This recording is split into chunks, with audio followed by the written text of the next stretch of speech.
धर्मित्रों, दशलक्षण की यात्रा चलते चलते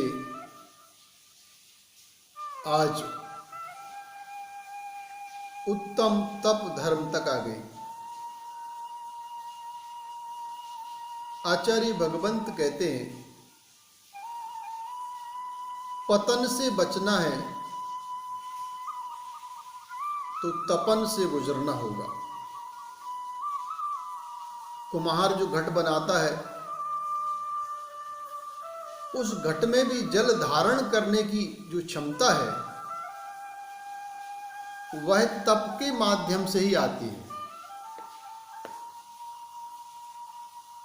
पहले घट छाया में सुखाया जाता है,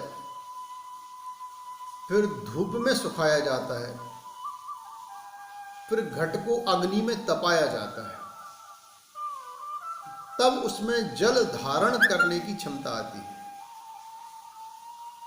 इसी प्रकार से आत्मा जब तप की आग से गुजरती है तो जो आत्मा तप के अभाव में संसार भ्रमण कर रही है, उसी आत्मा में फिर शुद्धालय को प्राप्त करने की योग्यता आती है। दूध में घी है, यह सही है, लेकिन दूध में जो घी है वह तब तक नहीं निकलेगा जब तक कि उस दूध को अग्नि पर तपाया नहीं जाएगा। अग्नि पर भी आप डायरेक्ट दूध को नहीं रख सकते, आपको उसके लिए कोई साधन चाहिए, पात्र चाहिए, इसमें रखकर दूध को गर्म किया जाएगा। मात्र गर्म करने से ही काम नहीं चलेगा, उसका जब ठंडा करके दही जमेगा, मथानी से मथेगा, नवनीत निकलेगा, फिर नवनीत को जब गर्म किया जाएगा तो दूध निकलेगा, घी निकलेगा। मतलब एक प्रक्रिया से गुजर करके ही दूध से घी बनता है। ऐसे ही आत्मा से परमात्मा बनने की एक प्रक्रिया है, उस प्रक्रिया का नाम है मोक्ष मार्ग। उस पर चल करके ही आत्मा मोक्ष प्राप्त कर सकती है। तो तप जो धर्म है, इसके दो भेद हैं, एक अंतरंग तप, एक बहिरंग तप। अंतरंग तप जहां आत्म सिद्धि में कारण है, तो बहिरंग तप हमारी शरीर शुद्धि के साथ साथ आत्म सिद्धि का कारण है। बरसात में जैसे बिजली के आघातों से बड़े बड़े शिलाखंड चूर चूर हो जाते हैं, ऐसे ही तप के आघातों से कर्मों के पहाड़ चूर चूर हो जाते हैं। हमारे मंदिरों में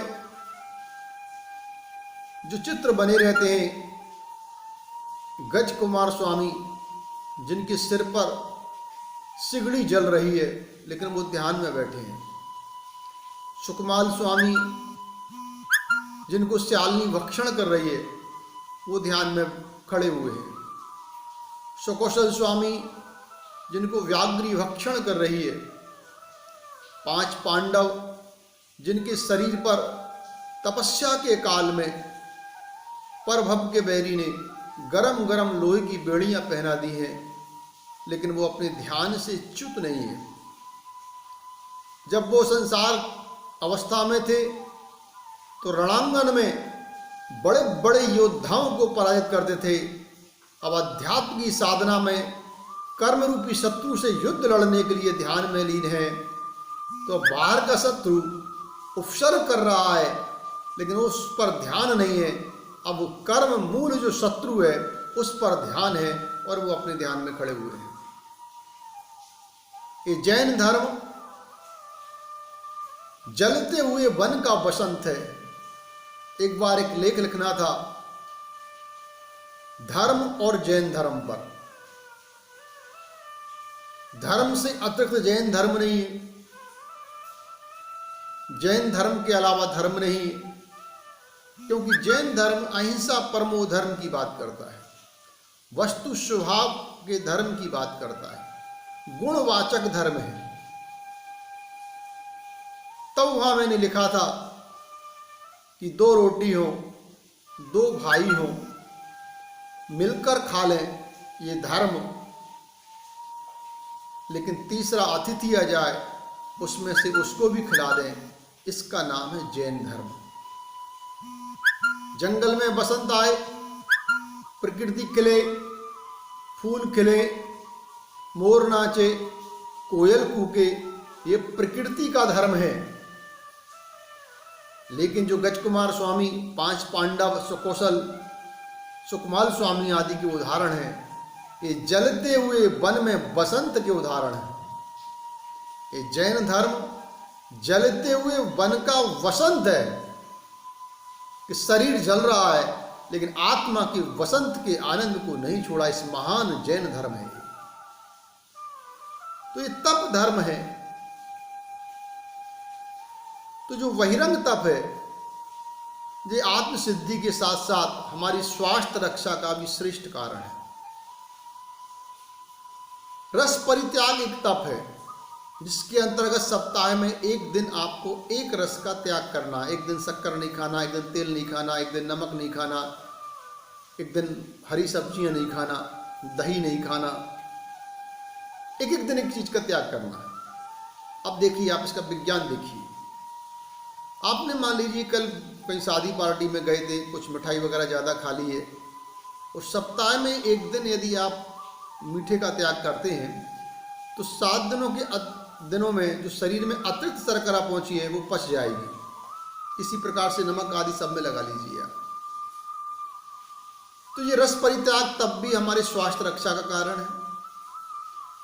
एकासन और उपवास, जैन धर्म में एकासन का मतलब ये है कि सुबह एक समय एक आसन में बैठकर भोजन किया है, ये एकासन है। अब कुछ लोग शाम को जल ले लेते हैं, कुछ लोग फल ले लेते हैं, वो एक अलग विधा है उनकी। लेकिन एक आसन का अर्थ है एक बार एक आसन में भोजन पानी।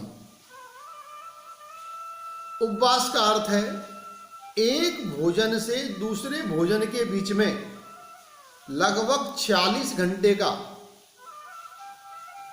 जो अंतराल है, उसमें ना जल, फल, दूध आदि कुछ नहीं लेना, मात्र भगवान का नाम लेना। ये उपवास तप है। अब ये उपवास देखिए आप, जब आप इतना गैप भोजन को देंगे तो 7 दिन में जो कोई महीने में 4 बार करता है तो उसके लिए 6-7 दिन का गैप रहता है। जो महीने में 2 बार करता है उसके लिए 15 दिन का गैप रहता है। जो 1 बार करता है तो 1 माह का गैप रहता है। इस गैप में जो आपके शरीर में अतिरिक्त डाइट है, जिसको पचने का मौका नहीं मिल रहा, जब आप गैप देंगे तो आंतों को काम करने का मौका मिलेगा। जो भी विकृति शरीर के अंदर है, पेट के अंदर है, उसका शोधन होगा, वो बाहर हो जाएगा। मैं स्वयं उपवास करता हूँ। 1 माह में लगभग 4 उपवास तो करता ही हूँ। और ये रैनी बरसात के सीजन में कभी 8 और कभी 10 उपवास तक कर लेता हूँ। इस बार नहीं किए, डॉक्टर की सलाह थी, तो 4 तो मैंने कम से कम किए 1 महीने में। तो जब उपवास के बाद हम मल विसर्जन को जाते हैं अगले दिन, तो मल काला निकलता है, उसकी दुर्गंध अलग प्रकार की होती है। मूत्र में भी अलग किस्म की गंध आती है। मतलब शरीर में जो विकृति थी बाहर निकल गई। लेकिन हमने इस उपवास का दुरुपयोग किया। हमने ये दुरुपयोग किया कि भाई कल उपवास है तो आज ही कुछ अच्छा हो जाए, और आज उपवास हो गया है तो कल तो परोसने वाला कहेगा कल तो भैया जी का उपवास था, कुछ हलवा हो जाए, कुछ अच्छा हो जाए। ये गलत तरीका है। उपवास का अर्थ आंतों को रेस्ट देना है, ना कि कल का बोझ आज ही आंतों पर डाल दें उपवास के पहले, अथवा उपवास के बाद उन आंतों पर बोझ डाल देंगे तो उस उपवास का कोई मतलब नहीं निकलेगा। इसको आप यूं समझिए कि आपके अधिकारी ने आपको 3 फाइलें दे रखी हैं। आपने सोचा कि संडे को ये काम पूरा कर दूंगा, और वो शनिवार को 2 फाइल और पकड़ा दे तो वो संडे को काम नहीं हो पाएगा। इसी प्रकार से एक आसन में इसका मतलब ये नहीं है कि दोनों टाइम का भोजन एक टाइम में कर लेना। इसका अर्थ है कि एक समय आंतों को रेस्ट देना है। इस विधि से जब आप उपवास एकासन करेंगे तो जो उपवास एकासन की इस विधि से साधना करेगा वो बड़े बड़े रोगों को पचा सकेगा, क्योंकि सारे रोग पेट से लगे हैं। और जब पेट सही काम करता है, पाचन तंत्र सही काम करता है तो कई रोगों से बचाते हैं। आधुनिक खोजें बताती हैं कि उपवास करने वाला कैंसर से भी बच सकता है। इसके साथ यदि आप डॉक्टर की दवाई की एक्सपायरी डेट के साथ साथ भोजन की एक्सपायरी डेट और मानने लगे। आचार्यों ने, जैनाचार्यों ने बरसात में कहा 3 दिन से ज़्यादा का पिसा हुआ आटा, मसाला आदि आप नहीं खा सकते। सर्दी के दिनों में 7 दिन की एक्सपायरी डेट बनाई कि सर्दी में आप 7 दिन तक पिसा हुआ आटा, मसाला आदि खा सकते हैं, और गर्मी में 5 दिन। हमारा दुर्भाग्य देखिए, पहले ही जो उत्कृष्ट क्वालिटी के खाद्य पदार्थ हैं वो एक्सपोर्ट हो जाते हैं, वो आपको खाने नहीं मिलते। आपको या सेकंड क्वालिटी मिल रही है अथवा थर्ड क्वालिटी मिल रही है।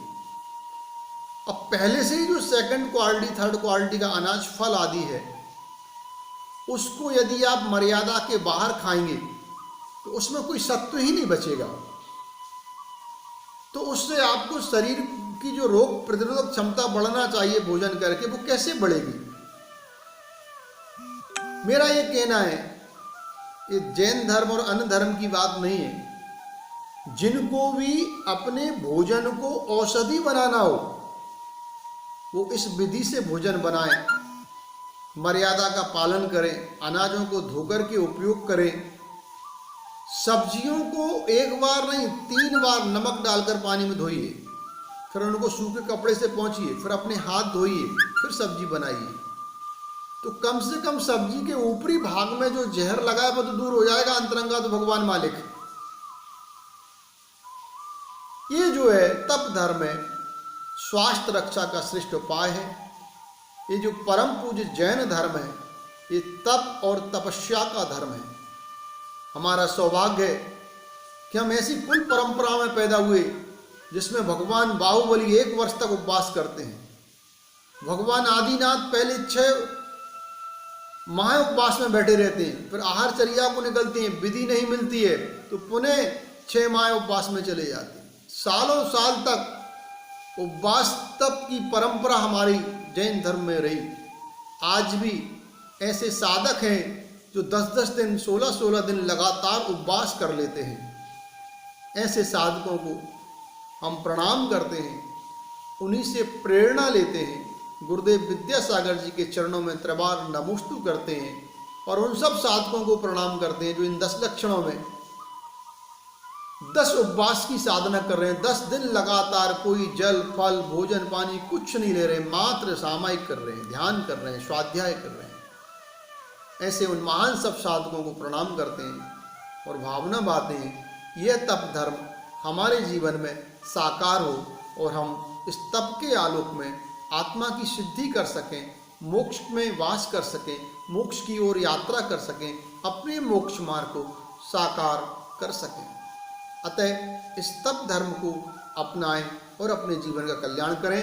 इन्हीं मंगल भावों के साथ जय जिनेंद्र, जय श्री ओम, ओम शांति।